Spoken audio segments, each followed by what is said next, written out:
welcome to our talk about Log Detective. So we are in the AI track. We already had few sessions, so I'm really glad that we don't need to explain many basics, and Karel and Cedric and Carol already did it for us. We actually did similar talk a week ago in Prague at Vlog, so if you've seen that one, this one be pretty similar, but today we have more time, so we can go more in depth. So I'm Tomas Tomecek. I'm working in Red Hat in Czech Republic here, and with Jirka we are working on Log Detective. So let's start. So Log Detective is an AI system we developed, or we started working on it almost 2 years ago with Mirek Suchy. We started it, had an idea, started experimenting with the old models back then that were not very good, but like the results were promising. We would paste log snippets inside the tool, and you would get pretty interesting results that would explain what's happening, and realize that maybe we can build a system that would ingest these logs, and we would have some algorithm how to compress them, make them smaller, and get like good results for all our engineers, and including us, that would explain like what's happening inside that log. Since we are working in Red Hat Enterprise Linux org, so our main target is RPM builds. So this means that these logs are finite, so they end somewhere. Usually at the end, there is an error that says like what went wrong. And if you are an experienced engineer, you probably can figure it out easily. But if you are just starting, or if you are looking into different ecosystem, like it might be tricky for you to realize, like for example in Node.js, how these errors look like and what they mean.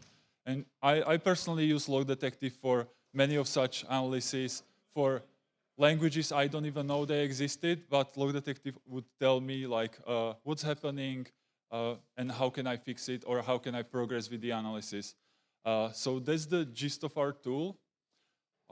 So we have it integrated in Fedora Copr. So if you are familiar with Fedora infrastructure and Fedora project, we have a community build system there called Copr. So right now, if you are building your RPMs in there, and you have a build done, and if it fails, there is a button there that says Teach AI. So you would then help us annotate logs so that we can improve Log Detective, or you can ask explain, and then Log Detective would tell you why your build failed. It usually takes roughly 2 minutes because like we need to get the whole analysis done. It's not like a chatbot that you can ask a question and you can see answers appearing. So we are actually waiting for the whole answer to be completed. As I said, we are actually gathering annotated log snippets so that we can improve the service. Right now we are using a stock model that's good, but doesn't know any details about or specific details about Red Hat Enterprise Linux or CentOS or Fedora Linux. So that's why we are trying to improve it, and Jirka will explain it later. So Log Detective is also packaged in Fedora as a command line tool. It runs everything on your laptop, so you install it, you wait for the model to download from Hugging Face, and then you can use it on your laptop. So it will use your CPU as an inference, so it will be pretty slow, but I mean, it's not the worst. But everything's on your laptop, like you are not sending the data anywhere. And we actually have 2 deployments of Log Detective. One is the one you saw in the previous slide. That's our website, logdetective.com. That's where we're doing the annotations. That's where you can ask for the explanation. And it's deployed in Fedora Infra. It's public, available, anyone can use it. And we have a second one that we were actually working on for the past few months. And what we did is that we wrote a service that comments on every CentOS merge request for failed builds. You'll see that later in the presentation. So if you are contributing to CentOS and your build fails, like our system will pick it up, will explain it, and will post a comment to that MR. Like that's pretty neat. So you'll see that later. So Jirka, can you tell us more how it works? Okay, so we already got the basics down. Regarding the most extensive deployment of Log Detective right now, the GitLab integration, the system is actually pretty simple. We have our GitLab server, which can trigger events on, for example, build failure, and then can send a request to a Log Detective server. Log detective server retrieves the build logs, looks for the most probable location of the error in the build logs, chooses that one file, and then processes it using template mining algorithm. We're using Drain3, which was developed originally in IBM. This turns the original, potentially very lengthy log of arbitrary length into a series of snippets of much smaller size. That is small portions of the log, usually a single message on a single line, sometimes multiple lines, but always somehow isolated. And those snippets are then sent in asynchronously to LLM inference server, which can be your VLLM. In our case, it's VLLM server running on Red Hat infrastructure, or it can be actually even OpenAI infrastructure, for example. It's agnostic in that regard. It uses the chat completions API from OpenAI. It's kind of plug and play in that regard. It sends these snippets to be annotated by the LLM with a simple prompt saying, hey, this is a snippet from RPM build log. Could you please take a look at it? Tell me if there's something interesting or bad happening in it. Once all of those requests are completed, they are gathered, and they are turned into the final prompt where we ask the LLM yet again, hey, these are annotated snippets from RPM build. Could you tell us why it failed, if it failed, and what could you do to fix it? And that's pretty much it. The only thing is that since it's sending all of those requests, it can take a while, as Tomas noted. That's not really that much due to the way the models are limited. It's mostly due to the infrastructure that you would be probably running it on. So if you got beefier GPUs, it shouldn't be that much of an issue. If you're running it on the things that we are running it on, it means it's not instantaneous, let's just put it that way. But it's not like you have to go for lunch to get your answer. Plus, then again, most builds that for some reason fail, those merge requests we were basically dealing with, it's not like people are waiting, literally holding their breath to see how it works out. It's usually that they submit a pull request or merge request, then walk away and return 2 weeks later. Well, not all of them, but a lot, actually, surprisingly a lot. Now, for our LLM server, early on we chose to go with Llama CPP server. Well, it's not exactly the best one out there, but the good things about it are A, it uses OpenAI API. B, it can run on your laptop or on a Raspberry Pi even. It's pure C, so it's easy to see what's happening there. Compiles nicely. You can put it pretty much anywhere.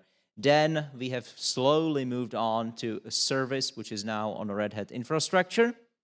We've found out that even relatively small models, including the 7 billion ones, provide reasonably decent feedback to most build failures.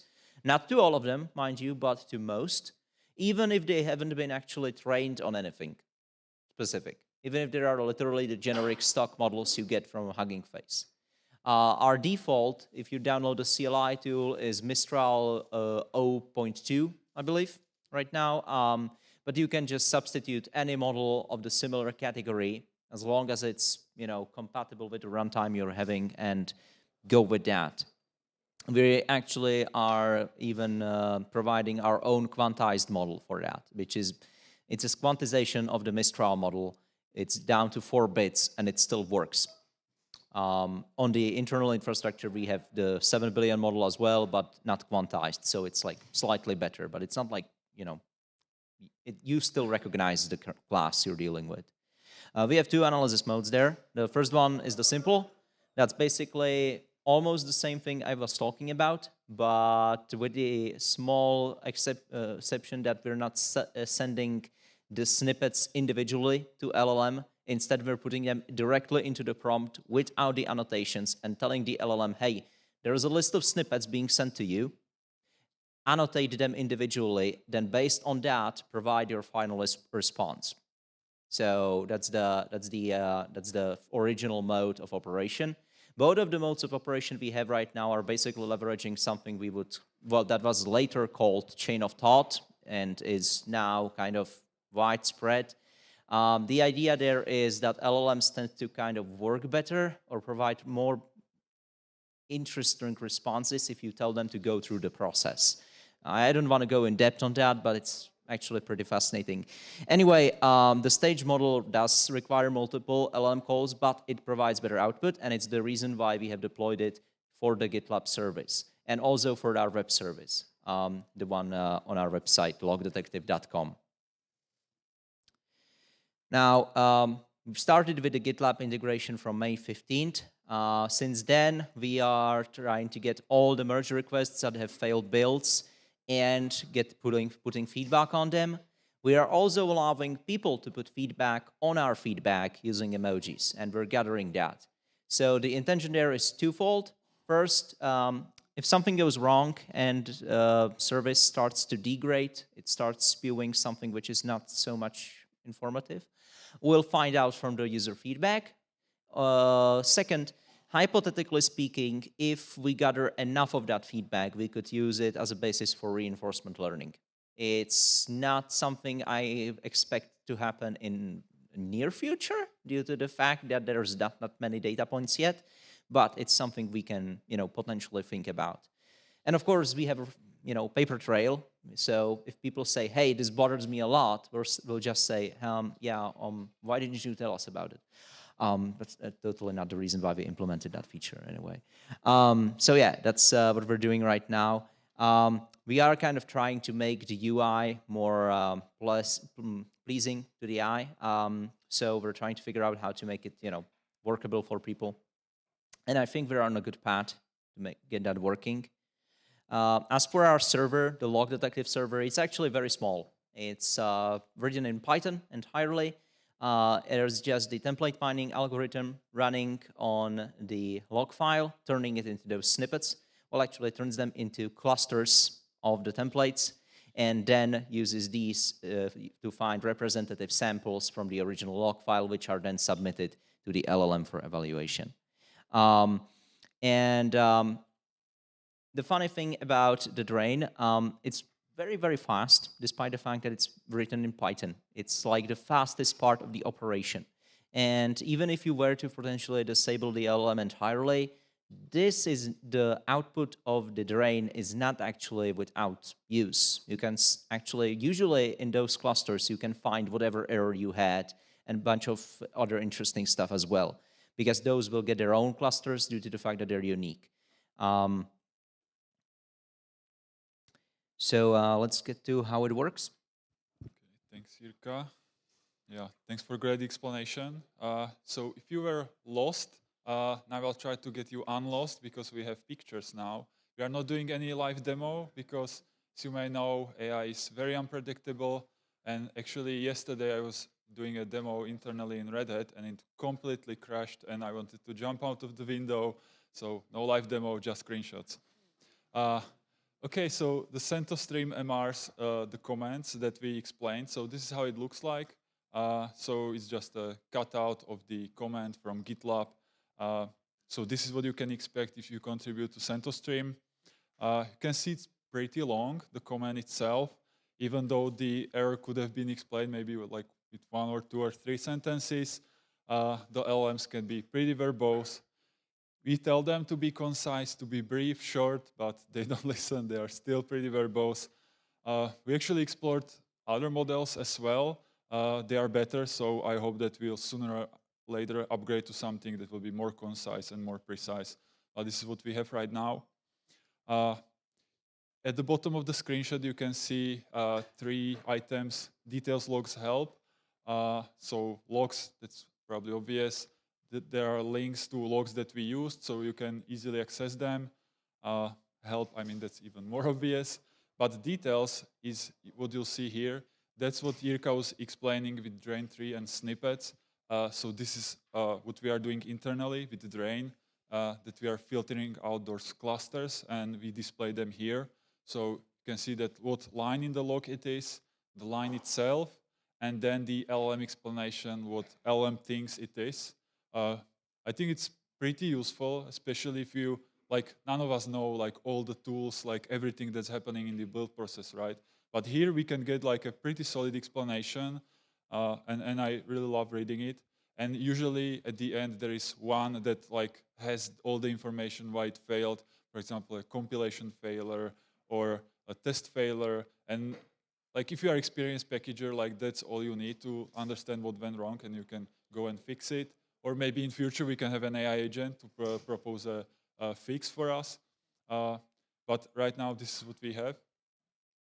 Also, Jirka was speaking about the emojis, so you can put emojis on these comments. So please go for thumbs up. That will let us know that, yeah, it's good and we should continue, or thumbs down and when we should probably improve that specific case. We actually have a Git repo with logs that are very tricky, and we try to add more and more, and that's how we develop the service on like these tricky logs to improve the quality.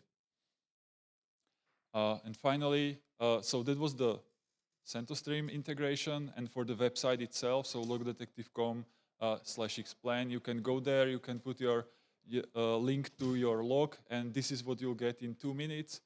It's like the backend is still the same, it's just different front end. So what you saw on the MR command, this is like pretty similar structure. Again, pretty long explanation. And on the right side of the screen, there is these snippets, and you can expand them and see the precise log lines and see the explanations. Also, that's what Jirka meant when we are improving the UI. Like here you can probably see how we are not UI, UX designers.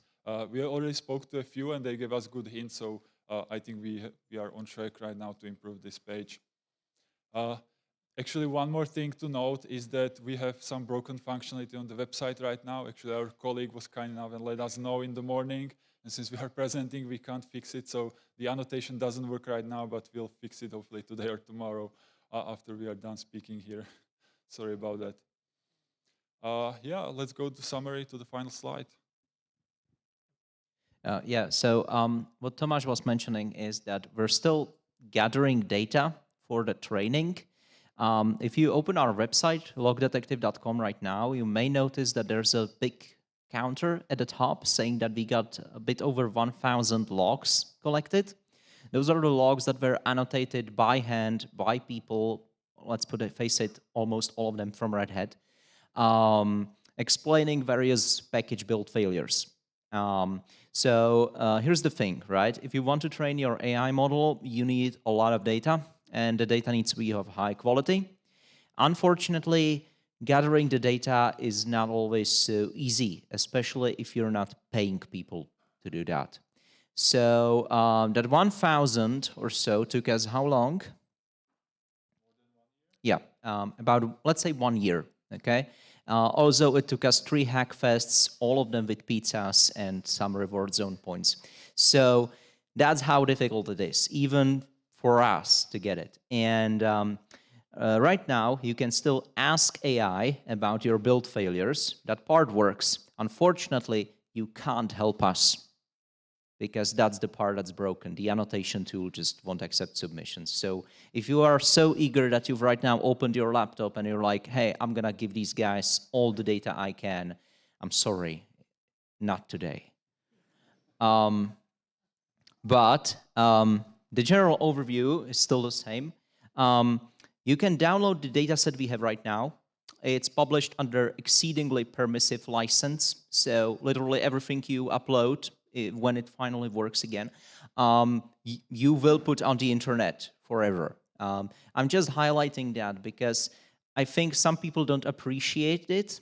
It's really open license. When I say open, I mean it's literally we held no rights over it ever.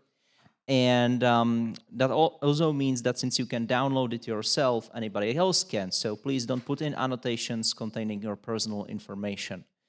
I know it maybe seems a bit redundant to even say it, don't put your personal data on the internet, but then again, I started processing the data we have gathered. I found things in there that were not logs, probably, and I think that it's better to say it right now than to have that experience again. So, we welcome all contributors, not just to the dataset, but also to our code base. It's all on GitHub, both the website itself. The website is mostly, the front end is written in Clojure. because we take things seriously. And obviously the log detective server itself as well, that's also on GitHub. The guidelines are very, very simple and open for everybody. I think that's pretty much it. We'll be taking questions afterwards. Oh, right now, I guess. Right now, I guess. Okay, so first question. I'll always repeat the question, okay?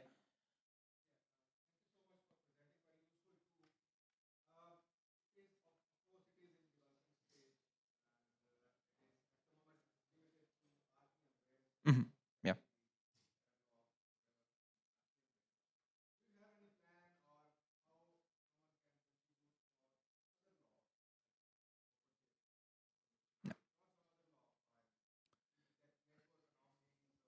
Yeah. Okay, so the question was if we have any plans for helping people contribute logs from other sources, from potentially things like network events or OpenShift and such. So the thing is, Log Detective as it is was designed to work with finite data source, which is like a log file from, for example, build. It has not been designed to work with continuous stream. So if you have a continuous stream of data, there are other options. Funnily enough, though, Drain was originally designed to work on continuous stream of data. So in principle, you could use the Drain algorithm to design something for yourself that would fulfill that task. But right now, Log Detective isn't very well suited for that. Log Detective can be adjusted to work with other, for example, log files that, again, finite log files, not just from RPM builds. If you adjust the prompts, which we have defined in our repo, to basically have information about your data source, that would prime whatever model you're using to respond accordingly. Because again, since we're using stock models and there is no log detective model, you shouldn't run into issues that it's talking about RPMs, even though you told it to talk about something else. But yeah, there are other projects that I believe are dealing with this sort of situation better. Log detective is really more suited towards the finite data source, process once, then run analysis. Okay, any other questions? Okay.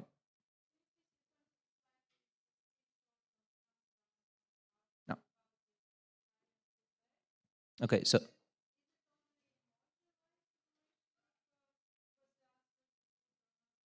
Okay.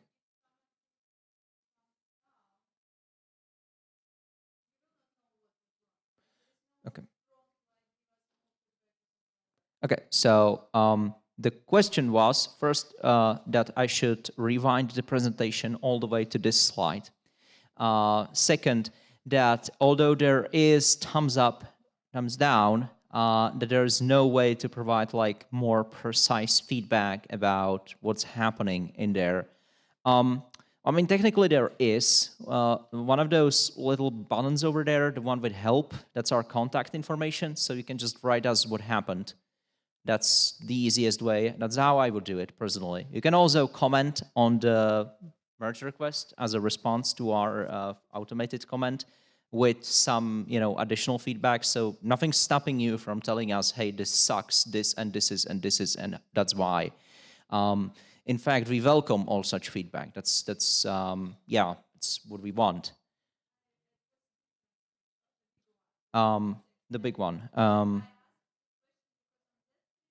This one? Yeah, that part over at the bottom. That's this over here. That's the same thing I was showing, just zoomed out. I see. So the question, or rather suggestion, was that people don't see how to give more feedback on this, right? So I guess we can, iterate on that. Like if you have suggestions about how to make it like more obvious, how to, provide more feedback, that would be good. You can just, yeah. Sorry, that's actually my fault that I cut out the part that you can actually comment on this comment, like you can make a thread. But the truth is, like, we are not monitoring those comments. Maybe we should. Or whenever I see a bad comment, from Log Detective, I tried to comment in there like, sorry, this is an issue on our side. We are going to fix it. That actually happened a few days ago that we had a bug on our side that it was nothing with LLM, but we feed it the wrong log and it was just like bad. So yeah, I mean, that's a good suggestion that maybe we should account for the comments on this command. So thank you. And I also wanted to add, like, thanks for asking about the emojis. It was actually funny when we were developing this and trying to figure out that feedback. Like for us, it was easy to like, okay, so we go thumbs up and thumbs down, right? But you can do much more emojis on this. And we try to figure out like how to store them in database and what do we do if someone gives us poop emoji or something else. So we had a 1 hour of meeting about emojis. So that was fun. Okay, Nick.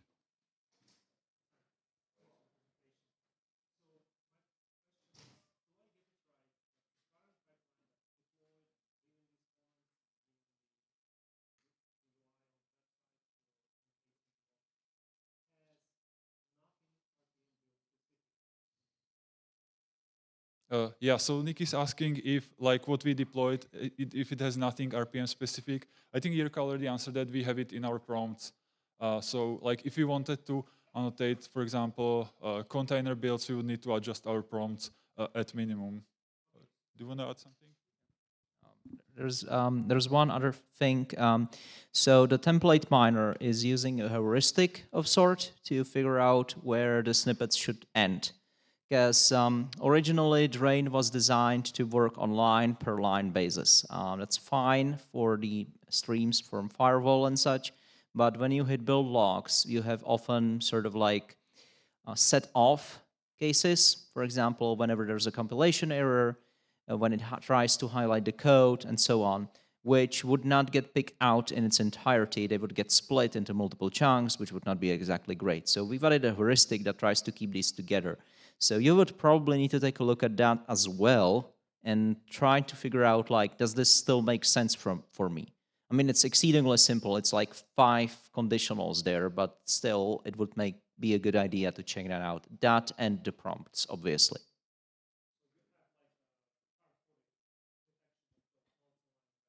Yeah, exactly. That's... No. We don't put them in a single line. We just cut them off. Oh, yeah, sorry. The question was, do we have hard-coded detection of the text chunks from the log, and what do we do with them afterwards? Yes, it's essentially hard-coded. No, we don't turn them into like a single line. What we do is that we just cut out that text and feed it into the Drain as if it was a single line. Drain doesn't really care about lines as such. It's just that by default, that's the way it's splitting text. If you split the text in a different way, it just happily ignores the new line sign and works with that. No, Drain itself doesn't do it. That's what we're doing. Or to be more precise, Drain could do it by itself if we let it, and we're not letting it. Yeah, sorry. One more question?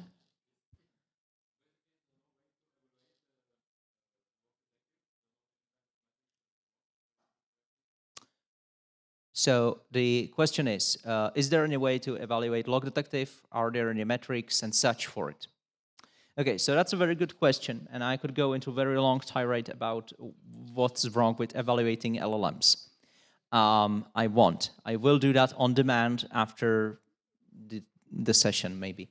But here's the thing. All of the feedback will be necessarily subjective, because unless you would need to effectively run an LLM to evaluate the LLM to get some sort of decent, even reasonable way to evaluate this. There's no way you can get humans to do it, because humans are lazy.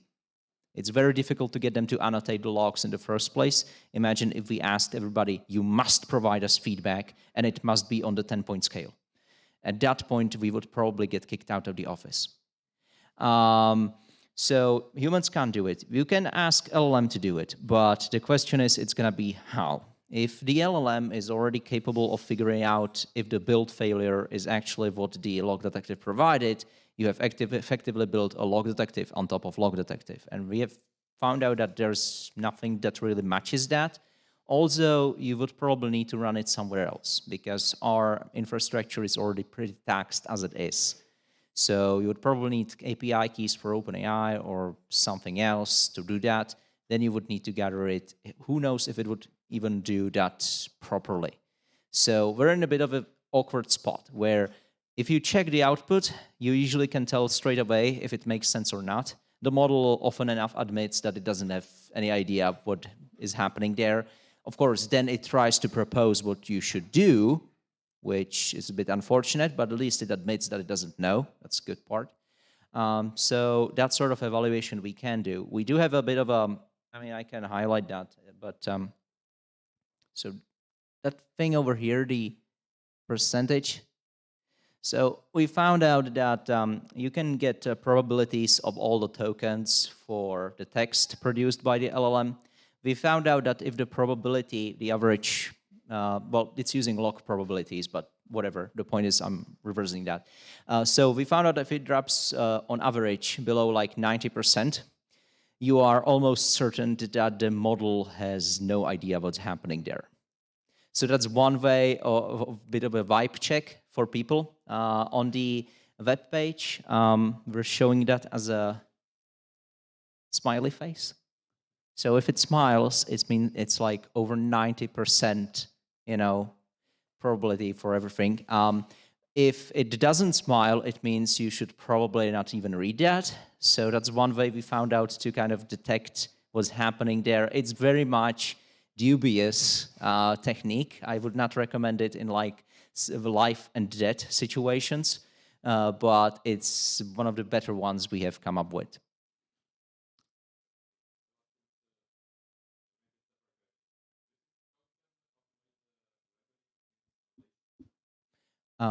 Sorry again.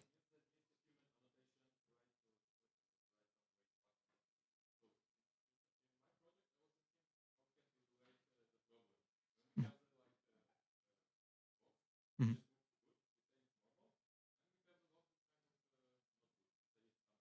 Mm-hmm.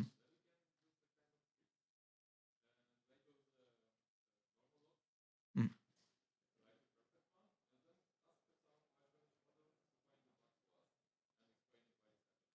Okay.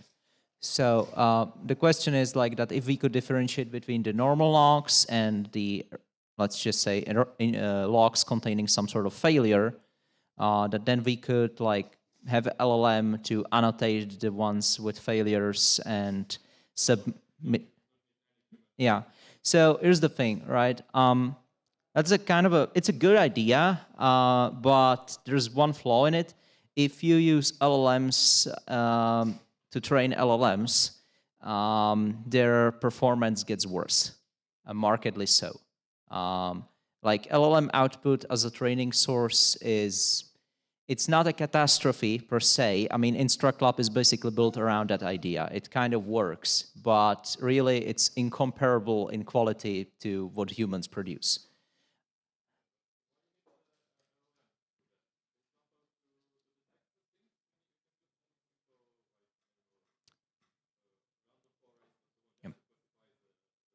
Yeah. So the question was, why do you need LLM to classify the logs at all? No, you don't need LLM to classify the build failures, but you would still need human annotations for the failures to train that random forest or other algorithm. You could, hypothetically speaking, have a system that takes a standard build log for a successful build, compares that to the failed build, picks out all the parts that are somehow, not in the first one. And there is actually something for that. It's called a log juicer, but it's a different use case. That only works if you have a baseline to compare it against, and you better hope that nobody changed something substantial in between. You could also design a simple system using a bunch of regexes to just go through, look for anything containing error, warning, whatever, and then pour that out. That would also kind of work. It wouldn't provide any sort of like more interesting output, like recommendations what to do next. But it would work probably, but it's not what we went for because we wanted to add some added value for the packagers so they could actually learn from this. Okay, I don't know how much time we have. Okay, we're out of time, so no more questions, I guess. Yeah, I just wanted to say one thing. I think Jirka highlighted it very well, like how much work it is to annotate the log snippets. So we would like to thank everyone who contributed to that 1,000. Like, you guys are amazing. Can we get a round of applause for those people that contributed? Thank you.